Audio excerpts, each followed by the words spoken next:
Welcome to Calvary Life. This is the podcast of Calvary Baptist Church for our church membership, but also for anybody out there who's interested in local church life. And we've had a great conference this last couple of days, a Bible conference. It's the first time that we've put one of these on. It's been great to be a part of that, and we have some guests that have been with us, and we're continuing our podcast with those guests. By the way, I'm Charles Uptain. Hey, I'm Paul Thompson. Let me introduce our super special guest today.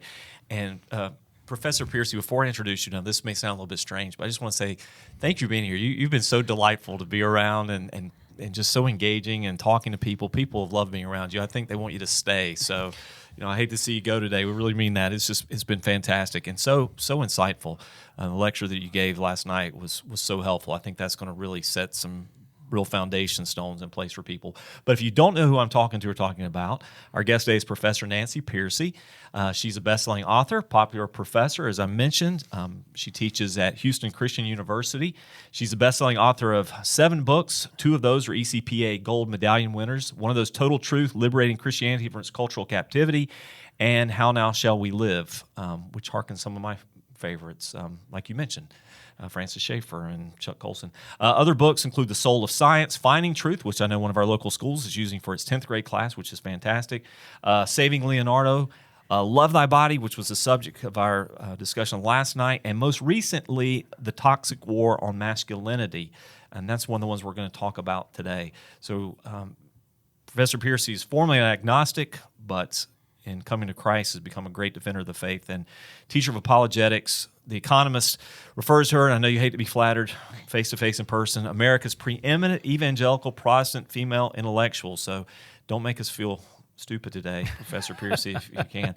She's spoken on campuses such as Princeton, Dartmouth, Stanford, USC, UC Davis, UC Santa Barbara, University of Georgia, spoken to staffers in Congress, the White House, scientists, Los Alamos National Laboratories, to actors, screenwriters, and Hollywood think tanks, public policy groups, Council for National Policy, Family Research Council, Faith and Law, Concerned Women for America. Some of you who are listening are part of Eagle Forum, I know, and Heritage Foundation. And so, Professor Pearcey, thank you so much for giving some time and talking to us again today before you head back to Houston. Thanks for having me. I appreciate it. Well, the subject of the book, Toxic Masculinity, man, this is such a hot topic today. And I was mentioning a text that actually, not a text, a tweet thread that I read this morning. I thought maybe you could just jump in at this point. Give me your feedback on this. This is by Chase Davis, and I read I follow him on Twitter, and he provocatively just gave this title, Men, Do You Want to See American Culture Renewed? 10 steps. And these are his 10 steps. Go to church. Find one that preaches the Bible. Go every Sunday. Sing loudly even when you don't feel like it. Number 2, repent of your sins and put your faith in Jesus Christ. Make a practice of repentance, Bible reading, and prayer daily. 3, take personal responsibility for your life. Reject a victim mindset. Exercise ownership in every area of your life. 4, get a job. Show up on time. Exceed expectations. 5, work out. Lift weights. Develop habits of health in your life. 6, get married. Marry a Christian woman. 7, take responsibility for your home. Lead your wife. 8, have children. Don't wait until you feel like you can afford it. I like this one. Have at least one more than you're comfortable having. I think we had 2 or 3 more than we were comfortable having. Number 9, raise your children in the nurture and admonition of the Lord. If at all possible, do not send them to public school. And 10, stay married. Avoid divorce at all possible. Is that a good picture of biblical manhood? That's an extremely good picture, and I do like Chase Davis, by the way. I've spoken at his church. I'll give you a simplified version of that. It's called the success sequence is what it's called, and sociologists have put it out. And it was a response to poverty. And they discovered that if a person, especially a man, goes through the success sequence, he comes out on top. So this is the secular version of this. And it's much simpler. It says it's finish high school, get married and get a job first. Get a job, get married, and stay married. They found that if you finish school, then get a job, then get married and have children, you will not be poor. This was fascinating because they were presenting it as a solution to poverty. And they said, it turns out if you do these simple, supposedly normal expectations, you will not be in poverty. It does seem simple, but I guess rather profound, kind of countercultural for today. It has become countercultural, and especially on the marriage part, because progressives have come out so strongly in education, the media, everywhere on, well, diversity is good, family diversity is good. And what they mean by that is, don't necessarily get married or stay married. There was a study recently on how many young people think it's important to get married. Is that even one of your life goals? And the numbers were like in the 30%. And it was lower for women than for men. And I think it's because the feminist movement has really persuaded a lot of young women that they're not going to be happy in marriage. In fact, I heard from a friend just yesterday, because we were just talking about this issue, and she said, I teach high school, a Christian high school. All of my female students think they will be less happy getting married.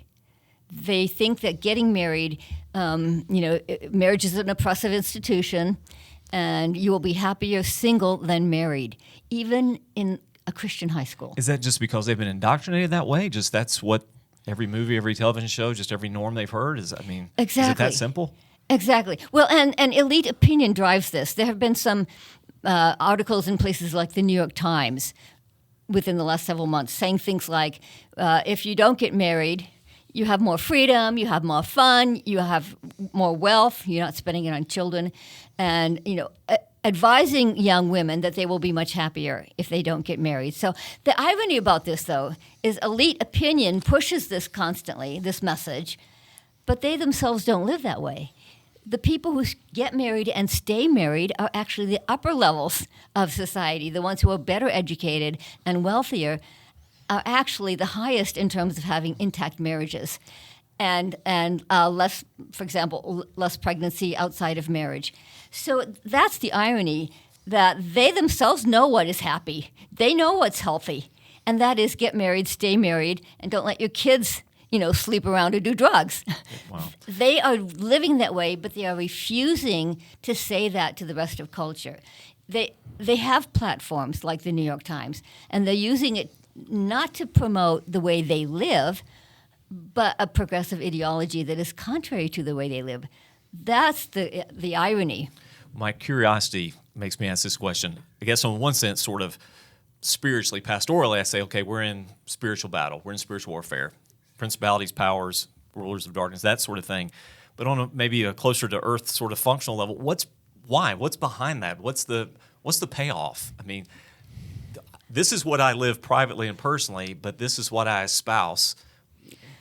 How did we get here? What's the payoff of that?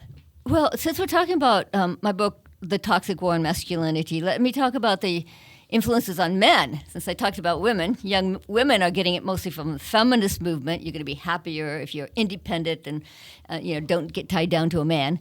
But men are getting the same message as well, especially from the manosphere, the group of online groups that are often hostile to women, hostile to marriage. And a lot of it is a reaction to the fact that, in fact, it has become socially acceptable to express hostility against men and masculinity. One of the articles that caught my eye when I was deciding to write this book was an article in the Washington Post that was titled, "Why Can't We Hate Men?" And I thought, really? In a mainstream publication like that? A Huffington Post editor tweeted, #KillAllMen.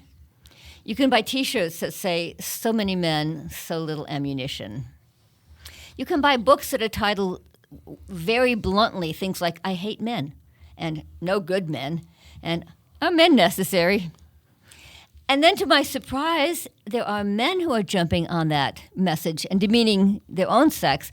There's a male author who wrote, "Talking about healthy masculinity is like talking about healthy cancer." How did this become such a bad word? I mean, even the title of the book, how did this become something that's considered toxic, that men being men?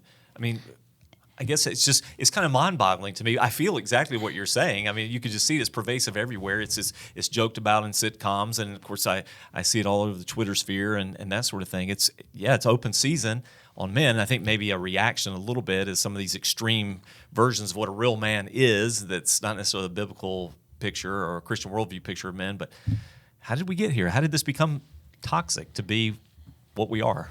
Well, you have to go back to when negative language first began to apply to men, and it's much earlier than most people think. And most people think, 1960s, second wave feminism. But actually, you have to go all the way back to the 19th century, to the Industrial Revolution.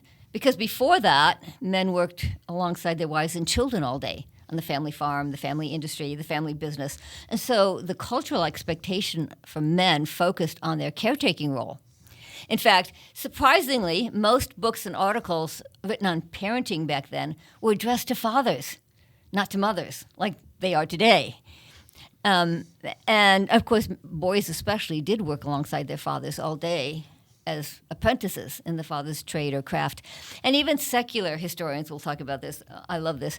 In one of my the books that I researched, it said the definition of masculine virtue was duty to God and man. And so the question is, how did we lose that? Well, the Industrial Revolution took work out of the home, and men had to follow their work out of the home. And for the first time in American history, they were not working alongside their family members, people they loved and had a moral bond with. They were working as individuals in competition with other men. And that's where you see the literature start to change. People said men are not, they're losing that caretaking ethos. They're becoming individualistic, self-seeking, egocentric, greedy and acquisitive, to use the language of the day, and turning their career into an idol. I was surprised how often people used that language back then. So this is when negative language first began to be applied to men, and especially to fathers. Right? Since fathers were out of the home all day, for the first time, they were not really as connected to the family dynamics. They weren't as aware of their kids' needs. And already in the 19th century, you see people begin to describe fathers as irrelevant, superfluous, out of touch, and incompetent. It's the seeds of the Homer Simpson paradigm. So, and of course, if that's when it started, that suggests what the solution is, which is how can we reconnect fathers with their children, even in industrial age? Are there ways that we can restore the relationship between fathers and their children? And the pandemic was a game changer. Harvard University did a study. It came out after my book, so it's not in there. The conclusion of their study was, during the pandemic, fathers got closer to their children, and they don't want to lose that. 68% of fathers said they would prefer some kind of hybrid arrangement, at the very least, so that they could have more time at home with their kids. They found out during the pandemic they actually like being close to their kids. Yeah, wow. So that gives me hope that we can be more creative about the workplace. It seems like maybe my demographic, Charles's demographic, Christian men, Christian fathers, Christian husbands, evangelical Christian men, that we're often in the crosshairs. We're the ones that are, we're the oppressive patriarchs, we're the domineering, we're the misogynists, we're the ones, even in our own convention. I know you're not part of Southern Baptist Convention, but so much talk about abuse reform and that sort of thing. And it seems like there's this image that if there's going to be abuse in a home, it's going to be carried out by, most likely by Christian men like us with our view of complementarianism, et cetera. But in your book, you talk about that really is not how it plays out. That's not what the evidence shows. Can you speak to that just a little bit? What do you see? Right. Well, this is surprising for me as well, because the media narrative is that evangelical men are going to be exhibit A of toxic masculinity. I found lots of examples, but I'll give you just one. This was the co-founder of the Church Too movement, which followed the Me Too movement. And she said, the theology of male headship feeds the rape culture that we see permeating American Christianity today. So the social scientists were listening to this and saying, well, where's your evidence? You're making these charges, but where's your data? And so they went out and did the studies. And in my book, I cite about a dozen studies that all found that the media narrative is totally debunked by the facts, that, in fact, men who are committed, who attend church regularly, test out as the most loving and engaged husbands and fathers. They interview the wives separately, by the way, that's important. And so their wives test out as being the happiest with the way their husbands treat them. They spend the most time with their children, 3.5 hours more per week than secular men. They have the lowest rate of divorce, 35% lower than secular men. and they actually have the lowest rate of domestic abuse and violence of any major group in America.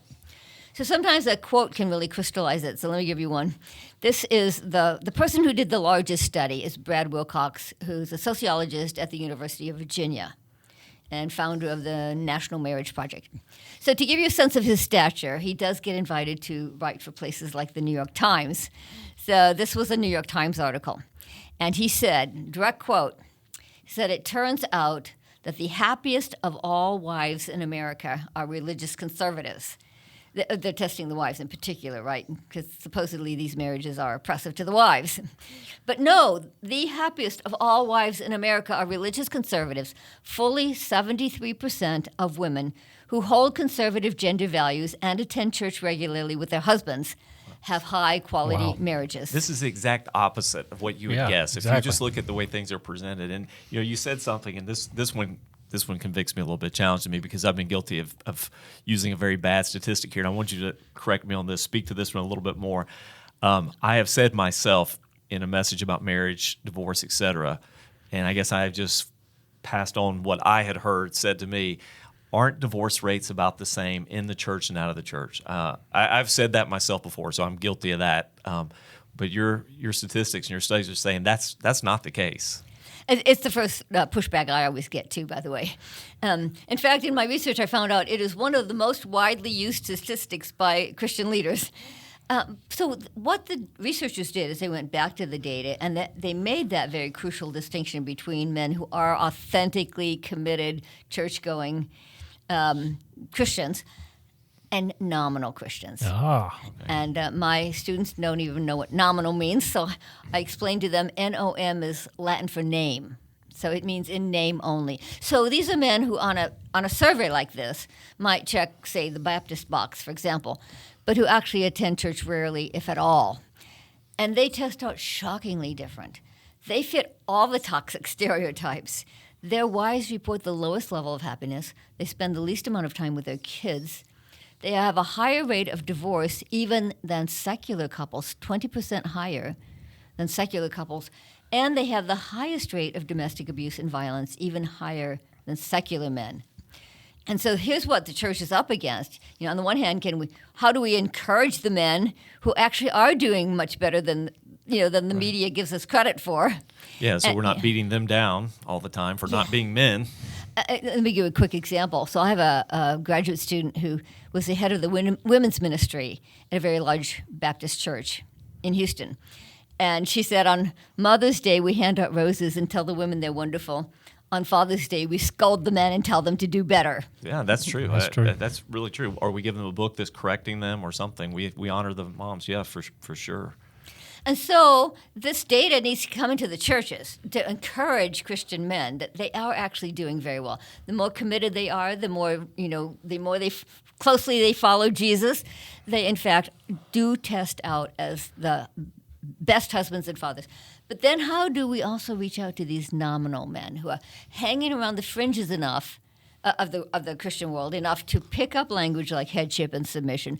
But what they do then is they infuse secular meanings into those terms of dominance, control, entitlement, and so on, and then but then we'll justify it biblically. Like, some people ask me, why are they worse than secular men?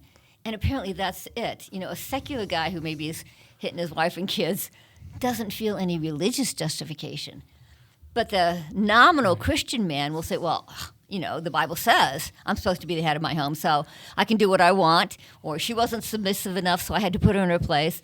So he has religious justification for his abuse and ends up actually being worse than the secular man. I want to seize on this part of the discussion just for a moment, a little extra, because this is a real challenging one for me from pastoral perspective, because I feel like when I'm teaching, say, going through Ephesians, for instance, about roles in marriage and wives, respect your husbands, husbands, love your wives. Just exactly what you're describing, that nominal Christian takes those things, and then what happens later, I'll hear the feedback from the wife is how he's lording it over me, how he's domineering me, how he's demanding my obedience, et cetera, but is in no way loving me like Christ loved the church. There's no self-sacrificial love. There's no Christ-filled, Spirit-led component of his role in that relationship, but demanding it becomes a dangerous text in the wrong hands, I guess. And I guess that's what we're seeing in these nominal Christians. They use that as an excuse of justification for their dysfunctional marriage. Yeah, so Stephen Tracy is one of the theologians I quote a lot in my book. He's at Phoenix Seminary. And I think the way he put it was this. If you've got an insecure man to start with, he will take that language and use it to dominate his wife and children.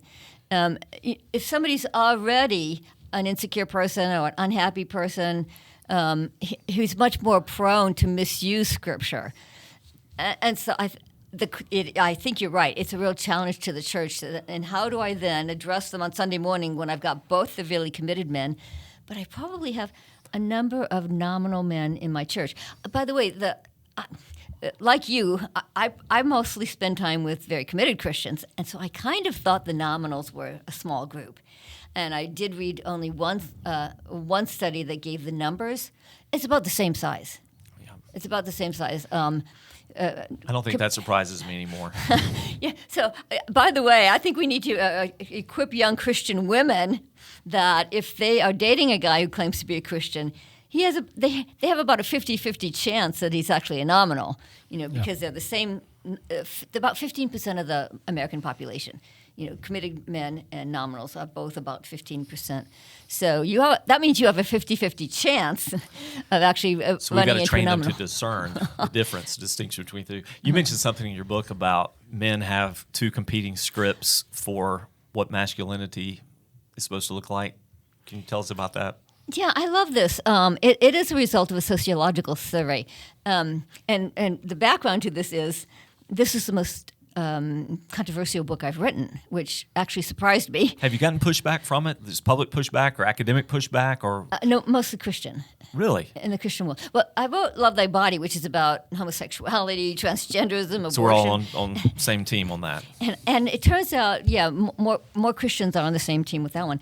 This one actually divides. Masculinity turns out to be more of a trigger word in Christian circles. I always do lots of reading groups in my books so that I kind of rub off the rough edges. And when they would tell their family and friends we're going through a manuscript on masculinity, invariably the first question was, whose side is she on? Men tended to assume that a woman writing a book on masculinity was a male-bashing feminist. Mm-hmm. And more progressive types tended to assume that I was some, hardcore culture warrior, defending men. So I put this the study right at the beginning of the book to kind of overcome that initial suspicion. So this was done by a sociologist. He's not a Christian. His name is Michael Kimmel, but he's well known in his field, and so he gets invited to speak all around the world. So he came up with this ingenious experiment where he asked young men two questions. First, he would say, what does it mean to be a good man? You're in a funeral, and in the eulogy, somebody says, he was a good man. What does that mean? And the sociologist said all around the globe, young men had no trouble answering that. They would immediately start listing things like honor, duty, integrity, sacrifice, do the right thing, look out for the little guy, be a provider, be a protector, be responsible. And he'd say, well, where'd you learn that? I don't know. It's just in the air we breathe. Or if they were in a Western country, they would often say it's part of our Judeo-Christian heritage. But it was universal. It was not just the Christian countries. And so I would say men are made in God's image, and they do know that their unique masculine strengths are not given them to just get whatever they want, but to provide, protect, and care for those that they love. But then he followed up with a second question. And he said, what does it mean to you if I say, man up, be a real man? And the young men themselves said, oh, no, that's completely different. That means be tough, never show weakness, suck it up, play through pain, be competitive, get rich, get laid. I'm using their language. Very different traits.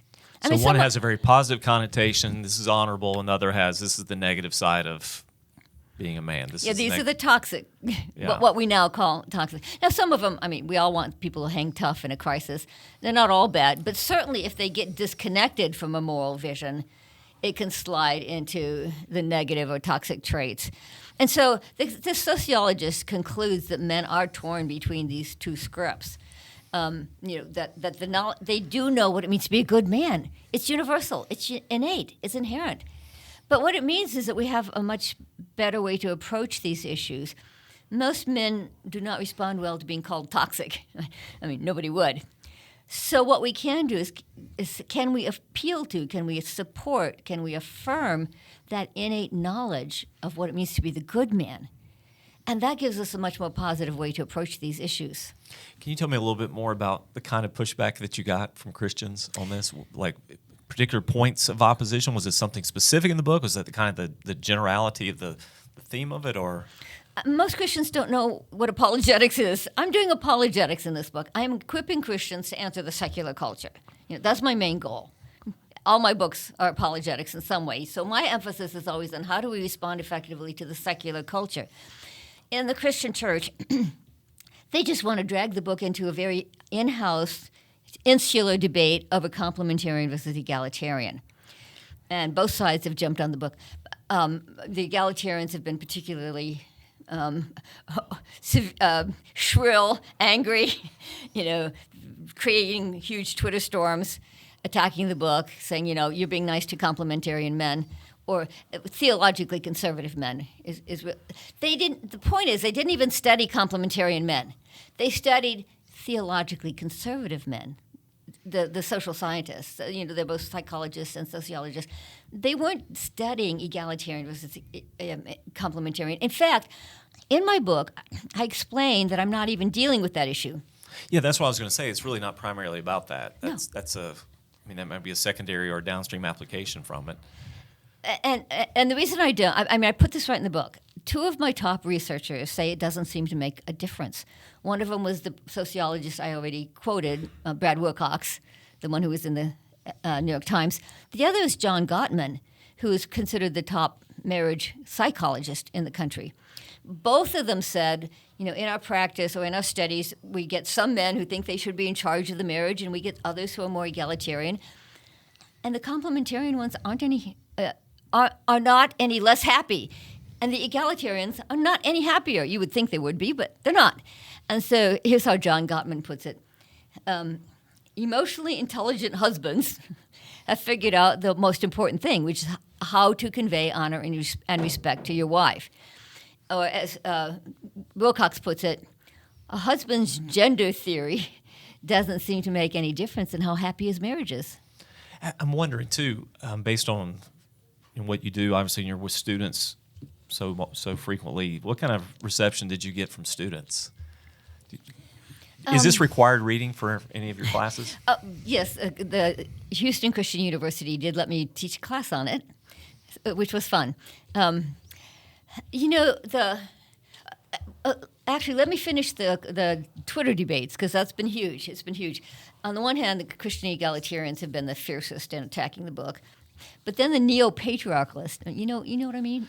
Yeah, I would ask you to do this, but I wouldn't put you in that spot. I'm thinking of some names myself, but I won't ask you to name them. But I think I know who I know the category. They have not been nearly as fierce, but they have also weighed in, So Twitter's been incredibly lively. But in my classes, where I get the most pushback from my young female students who are all identify as feminists. They all identify as feminists. Because that's just the cultural baseline now? Mm-hmm. That's what they come into the university with.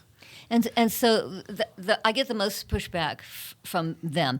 I'll give you an example. In the chapter on fatherhood, I have a whole chapter devoted to that, and I cite a study. It was a 35-year longitudinal study. So it was very extensive, won all kinds of awards, and it was on how do families successfully pass on their religious beliefs. And what they found out is two surprising things. One is fathers matter more than mothers. And so if a father has a high level of religious participation, his kids will follow him. And they do mothers too, but not as much. And my feminist students are all like, that's not fair. What's your interpretation of that? And I say, I'm sorry, but it's a fact. So you've got the data. How do you explain the data? How do we interpret that? It is. And by the way, the second surprising thing is it does depend on the quality of the relationship. In other words, the father can be a moral exemplar, a pillar of the church, have perfect theology, but if he's perceived as cold, distant, and authoritarian, then his kids won't follow him. So it turns out the most important part is that it's a warm, close, loving relationship.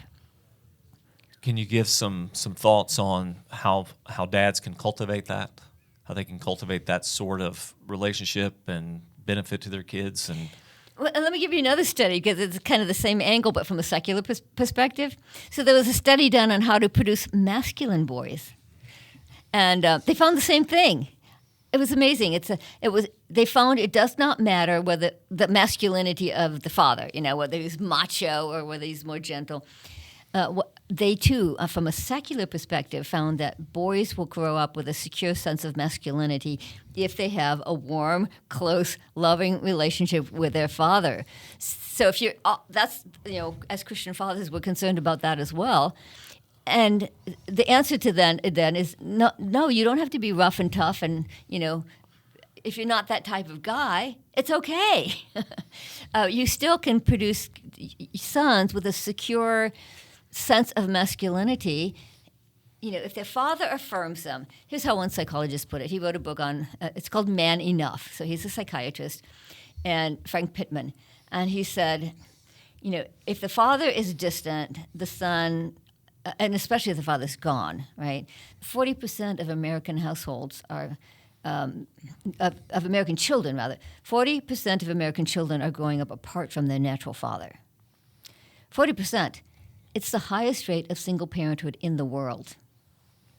So if the father's not there physically or emotionally... People can't see, but I'm just shaking my head here at the data. It's so troubling. Sorry, Nancy. It is. And if the father isn't present physically or emotionally, then a son feels like, well, I have to go out there to find my masculinity, because they don't have a father there to affirm them. And he said, but if the father is there affirming them, loving them, then, here's how the psychiatrist puts it, then he feels like he's joined the company of men, right? And he can feel secure in his masculinity. Do you have any thoughts for recommendation for a church, for instance? How do we come alongside single moms with no present dads? And that's the home I grew up in. I grew up with no dad at home. My parents were divorced from the time I was 2, so it was just my mom raising me and 2 older brothers and an older sister. So we had the benefit of loving church family and men in the church that took interest in us. And so I kind of have a sense from my own formation of how it happened for me. But what thoughts do you have for a church like us with how do we come alongside single moms? Well, the 35-year longitudinal study did have a whole chapter on grandparents. Because I get that question from grandparents a lot, right? Well, can we help? And the answer is yes. The study showed that grandparents can have a huge impact. But also other father figures, the other extended family like uncles, coaches and teachers and church youth group leaders and big brother programs all can have a huge impact. And so it is a point that I make in my book is I say churches should start thinking in terms of really making that a priority, a ministry to fatherless children and especially fatherless boys. It would be good to see churches actually, intentionally make that part of their ministry. This has so much practical application for us. We just see this. We see the collapsing culture all around us, and often we hear it attributed to the lack of male roles. And what male roles we see, what's presented in media, seems to be genuinely negative, ungodly views of what masculinity is. How do we as a church, how do we get people interested in this so that they begin to study? Like we're trying to do things with men right now, for instance. We just recognize the need for men to get together, for instance, to encourage one another, to help one another, because it seems like from a couple of guys sitting here that the women in our church do this much more naturally. So if there's an event for women, they'll come, and we do a thing called Coffee and Connect, and they'll come and they'll have coffee and cookies, and they'll sit and talk and talk and talk. For men, we tend to just do our own thing. We're just out there, so we're trying to connect. How can we encourage one another in this? What are some things that we could do as a church family? There is a website called Church for Men, and it's by an author who wrote a book called Why Men Hate Going to Church. Are you familiar with this? Yes. Familiar with the premise for sure. I haven't read the book. You would like the book because he it's not particularly profound. He gives fairly simple, doable recommendations on how to make your church more men-friendly, because the average congregation in America is 60% female and 40% male. And that's enough that a lot of the decor and songs can be more geared towards women. And so even simple things like that. How do you have a more masculine decor? He'll talk about that. How do you have songs like, this morning you guys had "A Mighty Fortress Is Our God," right? And "Crown Him with Many Crowns." You had good, solid hymns that are, strong content, and that are not just so many of the popular chorus, not just emotive. Courses. Yes. Yeah, for sure. So for very practical tips, Church for Men is a good website. And by the way, the author endorsed my book. So he gave me really good feedback on the book. He was very helpful. But also, I want to spend a little bit of time too, being the apologist, how do we counter the secular messages? In my book, I go through several stages on how what we call toxic is basically the secular view of masculinity. And how did that secular view develop? And a key turning point was the rise of Darwinian evolution. And that's surprising because we think that has to do with science. It had a huge impact on concepts of masculinity. The Darwinian writers, in the late 19th century, immediately started saying, well, the men who won out on top in the struggle for survival would be ruthless, barbarian, savage, and even predatory, brutal. That was the favorite word. And so that message is still out there today. The word social Darwinism got changed to evolutionary psychology. But there's a best-selling book called The Moral Animal, and the author says the human male is an oppressive, possessive, flesh-obsessed pig. Giving men advice on how to have a good marriage is like giving Vikings a booklet on how not to pillage. Wow. And this is a best-selling book. This is where the Andrew Tates of the world are coming from, right? The fast cars, fast money, fast women. Another example, though, is a book it's an older book that was just reissued called Men in Marriage. And he says, men are by nature addiction-prone, irresponsible, and sexually predatory. Their deepest yearning is not for wife and family, but for the open road, for the male group escape to, what does he say? He says, to an immediate and predatory gratification. I'm like, wait, you sound worse than any feminist. Sure. Yeah. If we buy into that worldview, it's just, I hope everybody's just thinking through all the implications of that, how that justifies so much horrific behavior and the worst of our fallen selves. If we buy into that is at our core who we are, and anything different than that, we're fighting against ourselves, we're fighting against our very nature, our evolutionary selves, then, well, that's incredibly destructive. So I got an email from a former graduate student who's now teaching high school. And she said, all my students are fans of Andrew Tate. They're even using Andrew Tate quotes in the yearbook. I said, where do you teach? At a classical Christian school. So here's what we're up against. If the church is not presenting a positive, inspiring view of masculinity, our young people are going to the Andrew Tates of the world, the online influencers, and they're thinking that is true masculinity. Yeah. They're getting their masculinity from Andrew Tate, Joe Rogan, et cetera, whatever they see in the world. It's the one who's now kind of a rising star. He was promoted as the new Andrew Tate by the New York Post. His name is Myron Gaines, and his tagline is, "I help men transform from simps into pimps." Myron Gaines. I'm going to write this one down. I'm kind of out of touch. John Adams, you know who Myron Gaines is?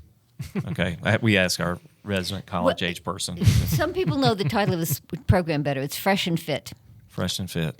Okay. And he has written a book. And in his book, he says all the relationship between the sexes has always been transactional. All men are Johns. All women are whores.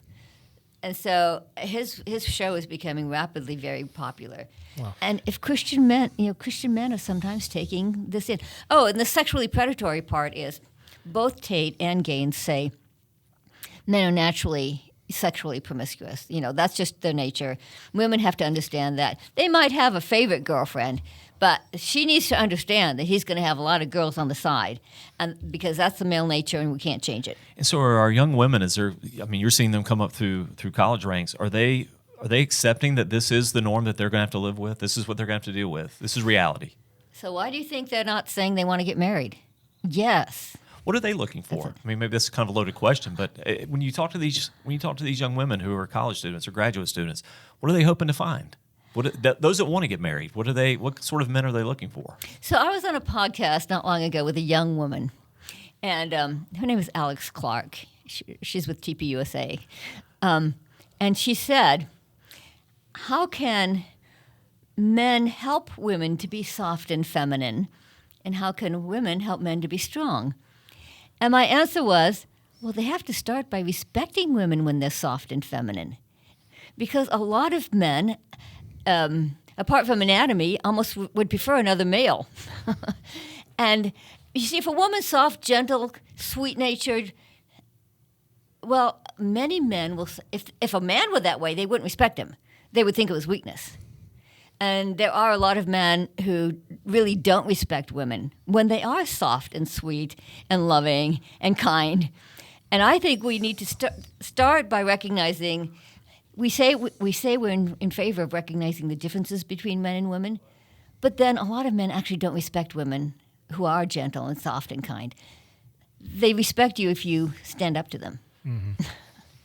And women would prefer to be feminine, but they find that they can't live that way with many men. So they're being conditioned in the world that they're growing up in. And just as you mentioned at the conference, the hookup culture and what that's creating, and it's a devastating thing. This is sort of a sidebar, but I want to talk just a little bit because this is an issue that presses us in SBC Life and other denominations too. Is just the issue of abuse, and it's related to men's view of women and respect for women, that sort of thing. I don't know if you saw this or not. This was in Twitter this week. Maybe this is out there in sort of the far reaches of the Twitter sphere. But did you happen to see the clips of the pastor who was speaking about women wearing shorts? Did you see this? In these horrific comments, now there's been so much pushback, and his comment was something to the effect of, if you go to the outlet mall here in Gatlinburg, you're going to see more women wearing shorts than pants, and if that woman is raped, I tell you, if I'm on that jury, I'm letting that man go free. And of course, he got some pushback. I can't believe he still has a job as a pastor anywhere. But what does that say about if in any way, and this is a white evangelical pastor, if any way we're portrayed like that, are we conveying that sort of image? Because if there is a definition of toxic masculinity masquerading as Christianity, that would surely be it. I guess I'm just ranting on that. I mean, what were your thoughts on that when you saw it? I mean, surely you just, it's repulsive to hear, but what does that say about us? What does that say about a church that you can stand up and say that in? Well, because nominal men do have higher rates of abuse, higher than secular men, of course I did have to deal with that in the book. So nominal Christians have higher rates of abuse of spouses, of their wives, than secular men in general. That's true. I mean, this is something I'm repeating that, not because you didn't say it clearly, but I just want people to hear that again. That's something that we need to hear. So there is a truth to the perception that abuse is happening in churches. And even among committed Christian men, it's not zero. Right, it's low, but it's not zero. But by the way, I started the book with my own story because I grew up in a home with a very abusive father. He was severely physically abusive. He would punch us. His favorite was the knuckle punch, the knuckle fist. I mean, where he would extend the middle finger for a sharper stab of pain. And so I put that at the front of the book, and to say, well, I'll quote a psychologist who read the book, and he came to me and he said, "Well, at least we know you're not talking from an ivory tower." Wow, really? You're writing from the trenches. In other words, it wasn't easy for me to come to a high view of masculinity, a positive view, because that's what I grew up with. And by the way, of course, as I became an adult, I ricocheted way over into feminism. read all the foundational feminist books, always had some feminist book on my bedside table. And then I became a Christian and had to start rethinking the whole question. So I do have partly because of my own experience and partly because as you just reiterated, nominal Christian men have the highest rate of abuse. And see, my father attended church every Sunday, so he was one of the ones who do attend church, and still there's some abuse even among those men. But books on abuse, first of all, most of them address women and hold women accountable. To be charitable, it's probably because that's the only person you have access to. The man is not going in for counseling, whether it's a secular counsel, whether it's pastoral counseling, whether it's just reading books and articles. It's mostly women who are seeking help for their relationship, for their marriage. But the upshot was that many women were then essentially told, well, it's your fault. If you would just be more loving, if you would be more submissive, if you would make his favorite foods, if you would have sex more often, he will blossom into the man you want him to be. That was quoting a pastor talking to an abused woman whose story I tell. He will blossom into the man. Well, it turns out that's just not true to human nature. If someone's a bully, if you're willing to hurt someone to get your way, you are a bully. And we know that acquiescing or appeasing a bully doesn't work. I mean, we know that from the playground bully. We know that from belligerent nations. If you try to appease them, they get worse. And in fact, that is what happens in abuse in the home. If you try to appease and placate, they get worse because they figure, you're giving me permission. So it turns out, what's the answer then? The answer is the same thing Jesus said for all sin, Matthew 18. Matthew 18 says, if somebody is sinning, you confront him. You say this is wrong. And if they don't listen to you, you bring a few more witnesses in. And if they don't listen to them, you bring it before the whole church. And if they don't listen to them, it might be time for some form of church discipline. And so somehow the sin of a husband was just sort of exempt from that. But that's Jesus' answer to sin. Yeah. And I suggest that that's the answer for abuse in Christian homes. I just wonder what sort of job most churches are doing. I mean, certainly it's something we have to be aware of, and we try to be as biblical as we can in practicing church discipline rightly and so. But like you said, this is often such a hidden thing, and sometimes abuse becomes such a, I won't say it's nebulous, but sometimes abuse can be hard to define sometimes. That abuse that's verbal and constant, that abuse that's so demeaning and so, that just typically flies under the radar, whereas we tend to focus in on physical abuse only, but there are other kinds of abuse that can wreck a family. I have 3 stages in my book. I said difficult marriage, and then verbal abuse, and then physical abuse. So I have it kind of separated out so it's easier to identify each one. And you know what? There are actually a lot of good books on the subject that have come out recently. When I used to read them and trying to deal with my dad, like I said, they mostly blamed the woman. They've come out now with Christian psychologists are now writing books that are very good, that are much more geared towards let's hold somebody accountable. And to be fair, sometimes it is the woman who's verbally abusive. And I have a couple of examples of that, just so that people see that I'm even-handed. But it's percentage-wise, it is more likely the man, and it's certainly if it gets to the level of physical abuse, it's almost always the man, because men are bigger and stronger, and they, if the altercation gets physical, who's going to end up injured or in the hospital? It is going to be the woman usually, unless she has a weapon. I had one of my students said, well, I knew this girl who had a knife. Okay, fine. If the woman has a weapon. But really, the majority. Here's a statistic that's shocking. Half of all female homicides, female murders, are domestic partners. Half of all women who are married is by domestic partner they mean husband or former husband, boyfriend or former boyfriend. The comparable number for men is 3%. So clearly, if there's abuse, it should be taken seriously because women sometimes pay for it with their lives. What was the primary motivation for writing this book? Is it you're dealing with young people and you're seeing the shift? I'm sure over a span of time and teaching students, you've just seen, you see the cultural shifts. You see the worldview shifts right in front of you on a regular basis. But What was the big impetus? Well, I was surprised to see how acceptable it's become to express overt hostility to men. You may have seen this one. It's not in the book because it's more recent. But the director of the movie Avatar was in the news because he said testosterone is a toxin that you have to work out of your system.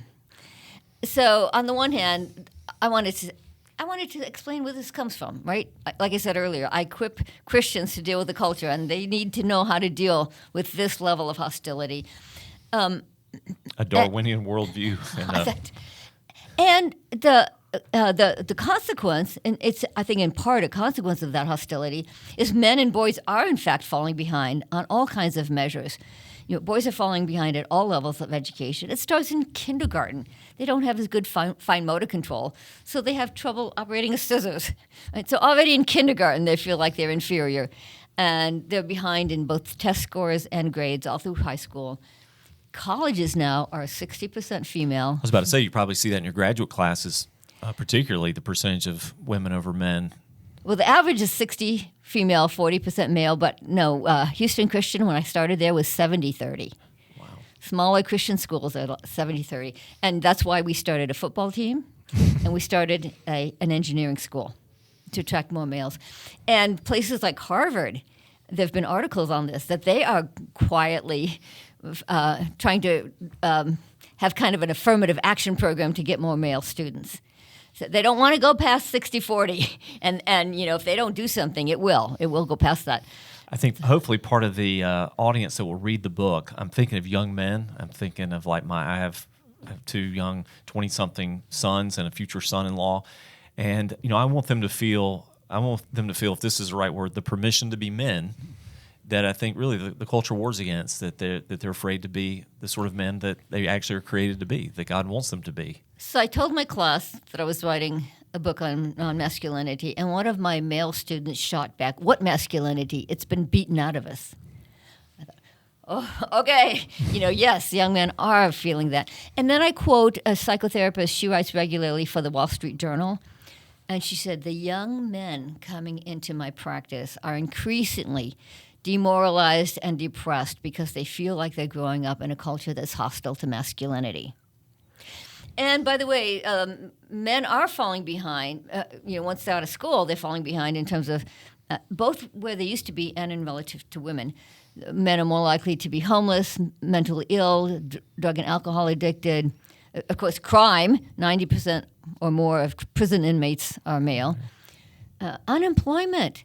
It's not showing up in the unemployment statistics because they're not even looking for work anymore. So researchers had to dig deeper, and they tell us that male unemployment is now at Great Depression-era levels. That was a shocker because we remember what a crisis that was. And life expectancy has also gone down. Women's has stayed the same, but male life expectancy has gone down. A lot of it is what they call deaths of despair, drug overdoses and so on.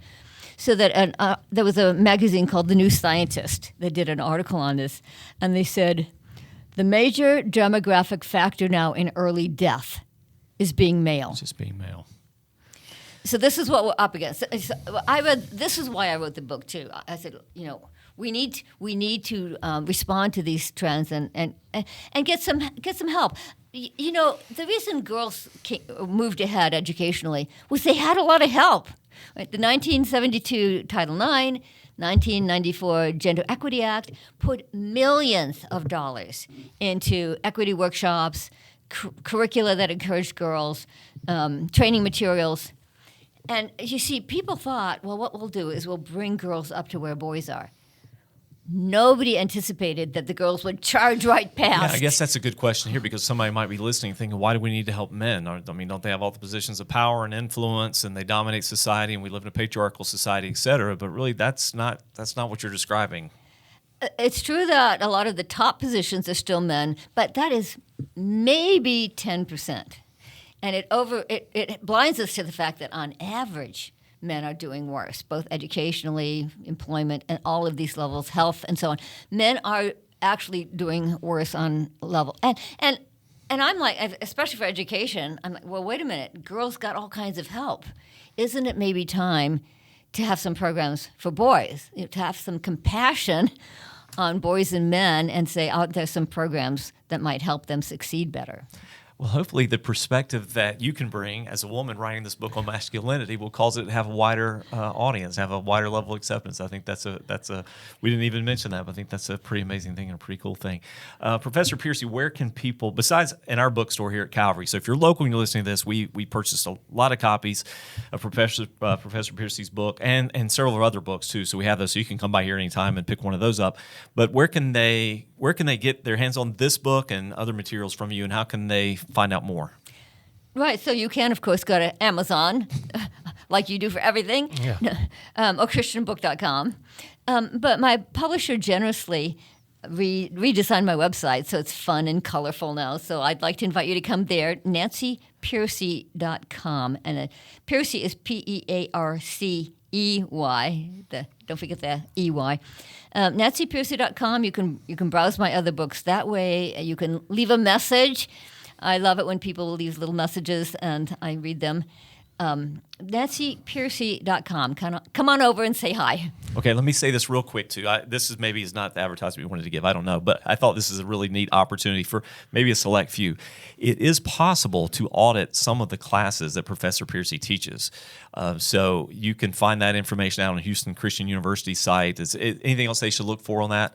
I just thought, some of those, I mentioned that to you when we were talking privately. There were some of those courses, and they were offered at a time where I couldn't take them because of church obligation. I thought I really would love to spend this semester in that, just to dig in a little more deeply into that. So there's some possibility there for those who are really wanting to do more, dig in more. Yeah, I have really enjoyed this new trend. We're really expanding our auditing program where people can come in. It's not online, because online is you do on your own time. But auditing is where you actually come in via Zoom. And we see you. There's a big screen on the wall, so the students see you coming in, and you see the students. And the auditing students participate just as if they were in the classroom.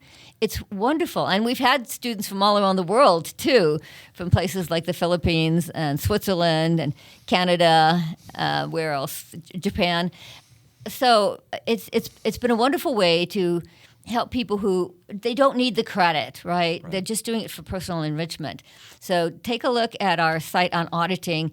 There's a legal definition of auditing that we don't quite fit, so we also call it surveying. So don't get confused. Come to our audit/surveying page, and you can just see. Just a great opportunity, though. If somebody wants to dig in a little bit deeper. But I hope you'll avail yourself of those opportunities. Go to nancypearcey.com.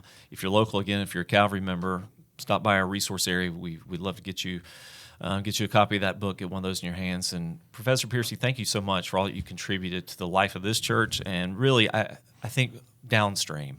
That's really the reason we did this conference, to encourage people, but also help them with their own families, their own relationships and friendships, their children, their grandchildren, and I really think they're going to be real dividends from the seeds planted this weekend. So thank you so much. Thank you. I was very happy to be here. Thank you.